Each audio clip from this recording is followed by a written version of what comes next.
Hello जी, welcome back to the channel. आज हम पढ़ने वाले हैं क्राइसिस ऑफ डेमोक्रेटिक ऑर्डर, हमारी क्लास 12th का चैप्टर नंबर 6 आपकी बुक 2 का, जो कि आपकी बुक है इंडिया सिंस इंडिपेंडेंस, उसका chapter number 6 crisis of democratic order. तो हमने इतना पढ़ा था कि हमारा जो वो है, हमने इससे पिछले chapter challenges to restoration of Congress system का एंड किया था विद हमारा थिंग कि कांग्रेस रीस्टोर हुई थी। ठीक है, मतलब इंदिरा गांधी जो है वो जीत गई थी basically. If you no, Indira Gandhi one the elections. ठीक है, गरीबी हटाओ आंदोलन से उसने अपने इलेक्शंस जीत लिए थे। सो अब क्या हुआ, इमरजेंसी लगी थी, इमरजेंसी लगाई गई थी। तो इमरजेंसी क्या लगाई गई थी, हम वो पढ़ने वाले हैं। What were the limitations taken by the supreme court as the government was violated of the constitution। तो क्या limitations ली गई थी सुप्रीम कोर्ट ने, क्या limitations ली थी?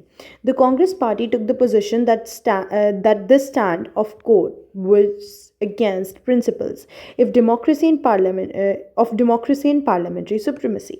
तो कांग्रेस पार्टी ने ये पोजीशन ले ली थी जो कि कोर्ट, ठीक है, the stand of court was against principles. ठीक है, वो प्रिंसिपल्स के अगेंस्ट था, डेमोक्रेसी के और पार्लियामेंट सुप्रीमेसी के प्रिंसिपल्स के अगेंस्ट था। Congress Congress was also alleged that the court was conservative institution and it was beckoning to becoming too personalized, and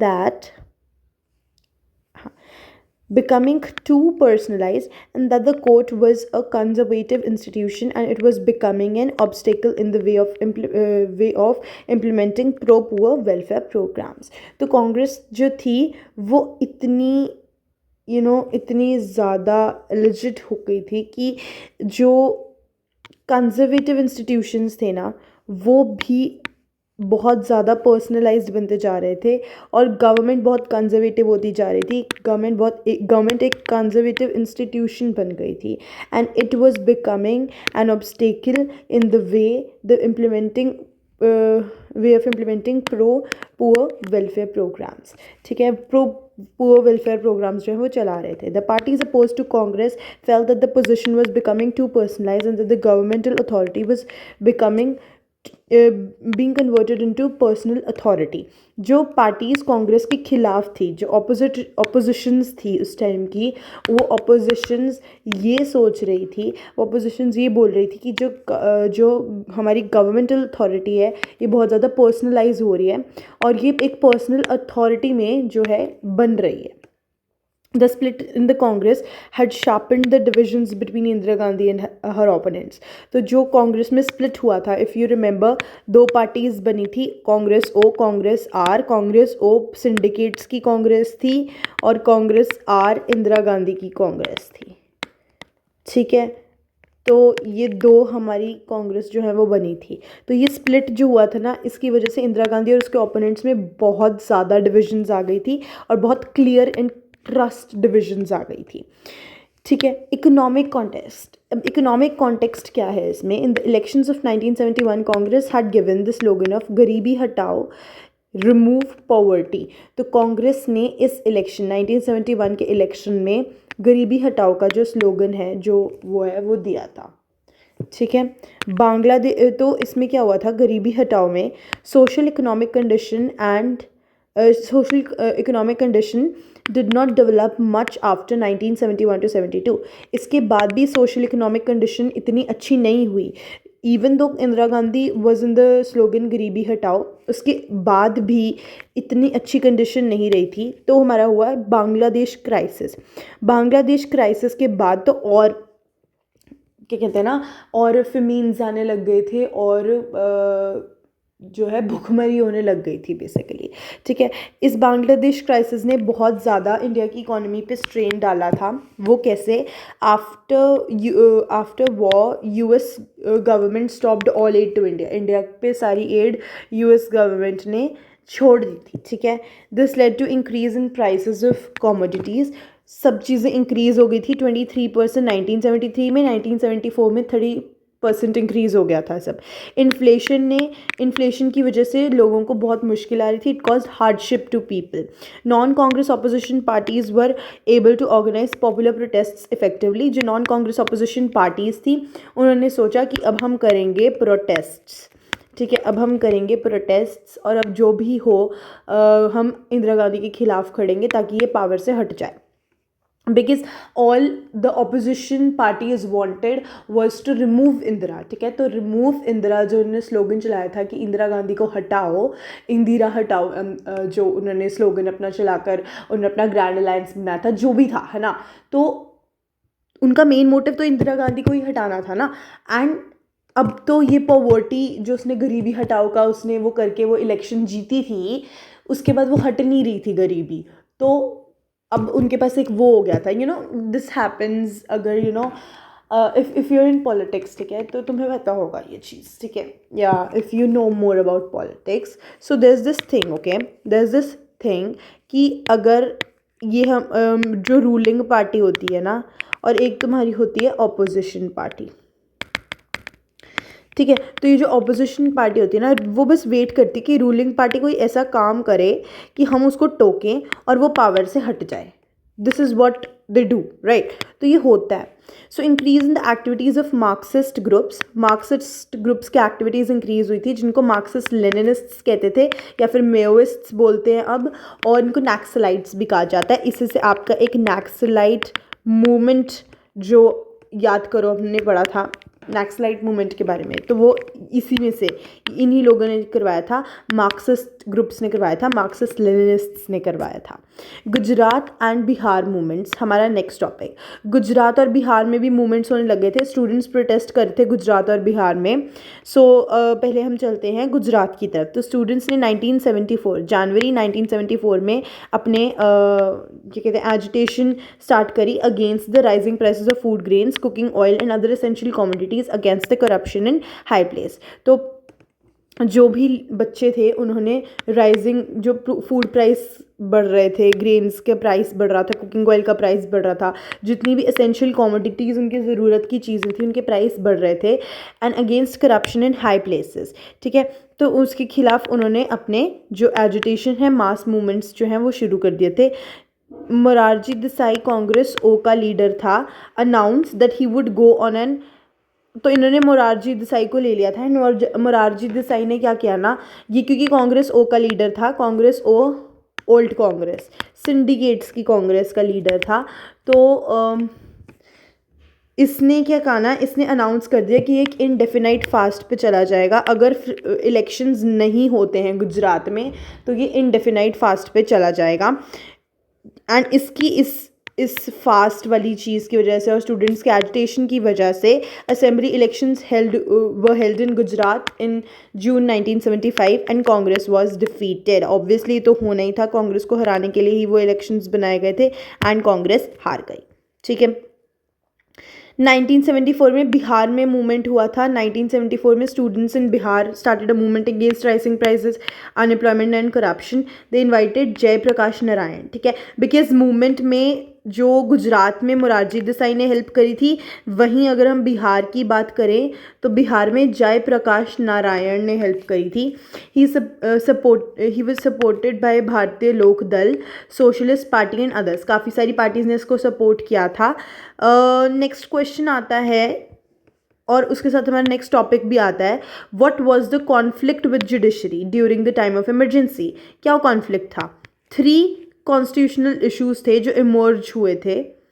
सबसे पहले, can the parliament abridge fundamental rights. Supreme court ने कहा नहीं कर सकती है fundamental rights abridge. Can parliament curtail right to property by making an amendment. Again court ने इस बार भी बोल दिया कि पार्लियामेंट नहीं कर सकती है ये। The parliament amended the constitution saying that it can abridge fundamental rights for giving effect to directive principles, ठीक है, पार्लियामेंट अमेंड की गई। The parliament amended the constitution को अमेंड किया गया पार्लियामेंट ने, सेइंग दैट जो फंडामेंटल राइट्स है उनको एब्रिज कर सकती है for giving effect to DP directive principles, but supreme court rejected this provision also. This led और सुप्रीम कोर्ट ने इस प्रोविजन को भी मना कर दिया। जिसकी वजह से क्राइसिस हुआ as far as the relations between government and the judiciary were concerned, crisis हुआ उसमें। नेक्स्ट हमारा आता है Kesavananda Bharati case, very very important topic for your exam. Kesavananda Bharati case आपको या तो एमसीक्यू में पूछा जाएगा या हो सकता है आपको क्वेश्चन की लाइक क्वेश्चन में कहीं लिखना पड़ जाए। So what was the Kesavananda Bharati case? Kesavananda Bharati case ये था कि सुप्रीम कोर्ट ने रूल किया था that parliament can not amend the basic structure of the constitution. This is not given in your book but ये मैंने अपनी तरफ से बताया है एंड ये आप लिख के आ सकते हो पॉइंट्स 101%, आपको पेपर में इसके मार्क्स मिलेंगे। सो सुप्रीम कोर्ट जो है ये supreme court rule that parliament can not amend the basic structure of the constitution. ठीक है, बेसिक स्ट्रक्चर अमेंड नहीं कर सकते। This decision place limit on parliament's power to amend the constitution safeguarding its fundamental principles. अपने fundamental principles को safeguard करने के लिए ये हुआ था। ठीक है, इसके अलावा नेक्स्ट हमारे पास है declaration of emergency. Emergency declare कर दी गई थी, तो क्या हुआ? जून 12, 1975 इमरजेंसी डिक्लेयर कर दी गई थी। Justice for Jagmohan Lal Sinha of Allahabad high court passed a judgement declaring Indira Gandhi's election to Lok Sabha invalid. ठीक है, filed by Raj Narayan social leader. तो सोशल लीडर जो है राज नारायण सोशलिस्ट पार्टी का लीडर था, इसने एक जजमेंट पास करी डिक्लेयर करते हुए कि इंदिरा गांधी के इलेक्शन इनवैलिड थे लोकसभा में। ठीक है, judgement of the high court meant that she was no more. अब हाई कोर्ट ने क्या बोला इस बात पे? High court said that Indira Gandhi is no more an MP and therefore could not remain PM unless she was once again elected as a PM within 6 months। तो वो PM नहीं रहेगी अगर वो MP दोबारा अगर 6 महीनों के बीच में वो MP इलेक्ट हो जाती है तो वो PM रहेगी, वरना वो PM नहीं रहेगी, उसका वो हक छीन लिया जाएगा। Crisis and response. अब इसकी वजह से क्राइसिस और रिस्पॉन्स, अब क्या था? क्राइसिस हुआ तो रिस्पॉन्स क्या हुआ? The political mood of the country had turned against Congress more than ever before. The response of the government was to declare state of emergency on 25 June 1975। Emergency is seen as an extraordinary condition in which normal democratic politics cannot function। Consequences क्या थे इसके? Press censorship हो गई थी, rights of citizen stood suspended, government made extensive use of preventive detention, there were many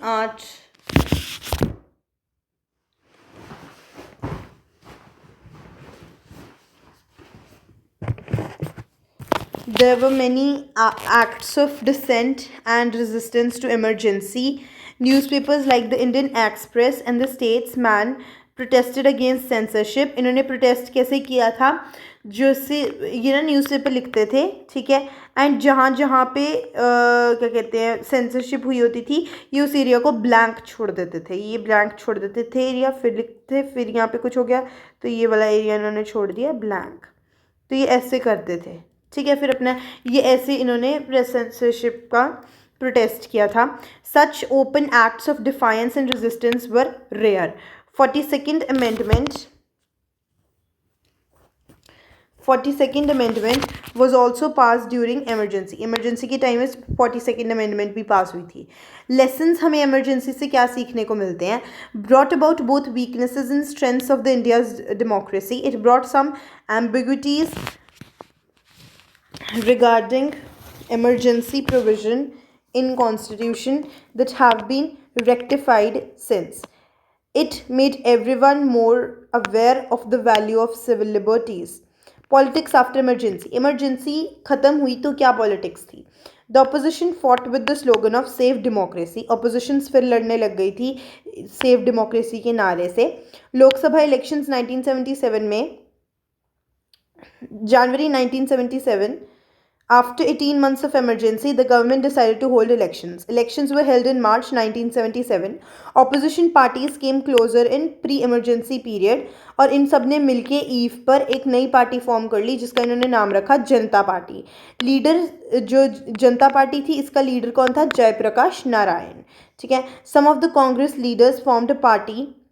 कुछ कांग्रेस के leaders जो कांग्रेस के अलग थे, ठीक है, कुछ लीडर्स ने मिलकर एक पार्टी बनाई, उसको नाम दिया कांग्रेस फॉर डेमोक्रेसी। इसका लीडर था जगजीवन राम।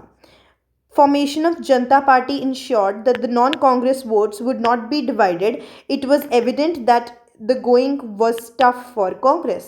So जो जनता पार्टी बनी थी ना, उन्होंने ये इंश्योर कर दिया था कि जो नॉन कांग्रेस वोट्स हैं वो डिवाइड ना हो, ठीक है, जनता पार्टी के पास वोट्स जाएं, वो डिवाइड ना हो। जैसे कि क्योंकि अगर पार्टीज़ में डिवाइड हो जाएंगी ना, फिर कांग्रेस को तो सबसे ज़्यादा मिलेगी, तो कांग्रेस पावर में आ जाएगी। तो इन्होंने ये सोचा कि कांग्रेस को तो हम पावर में नहीं लाएंगे, तो इसीलिए हम ये करेंगे कि हम वोट्स डिवाइड ही नहीं होने देंगे। For the first time since independence the Congress party was defeated in the Lok Sabha elections. Independence के बाद ऐसा पहली बार था कि कांग्रेस जो थी वो लोकसभा इलेक्शंस में हारी हो। जनता party came into power in 1977 after elections. This was a stiff competition between three leaders, ठीक है, एक ना कंपटीशन चल रहा था between three leaders for the post of PM बनने के लिए तीन लीडर्स के बीच में लड़ाई चल रही थी, मोरारजी देसाई, चरण सिंह एंड जगजीवन राम, ठीक है। Morarji Desai was rival to Indira Gandhi, बहुत बड़ा राइवल था। Chaudhary Charan Singh was the leader of Bharatiya Lokdal and Jagjivan Ram was the senior minister of Congress governments. तो ये सीनियर मिनिस्टर रह चुका है। एंड इसकी वजह से क्या हुआ, कांग्रेस नहीं, जनता पार्टी में स्प्लिट आ गया था। ये तीन पार्टीज अलग हो गई थी जनता पार्टी से। What is legacy? Congress party now identified itself with a particular ideology, claiming to be the only socialist and pro-poor party. Congress's political success depended on the basis of sharp social and ideological divisions and the appeal of one leader, Indira Gandhi. In indistinct manner, the issue of welfare of backward castes also began to dominate politics since 1977. The emergency of the period around it can be described as period of constitutional battle over the jurisdiction of parliament and judiciary. Another critical issue that emerged during this period was the role of extent of mass protests in parliamentary democracy in a parliamentary democracy. And that's it. With this we end our chapter. That's it for this chapter. Thanks for watching. Bye.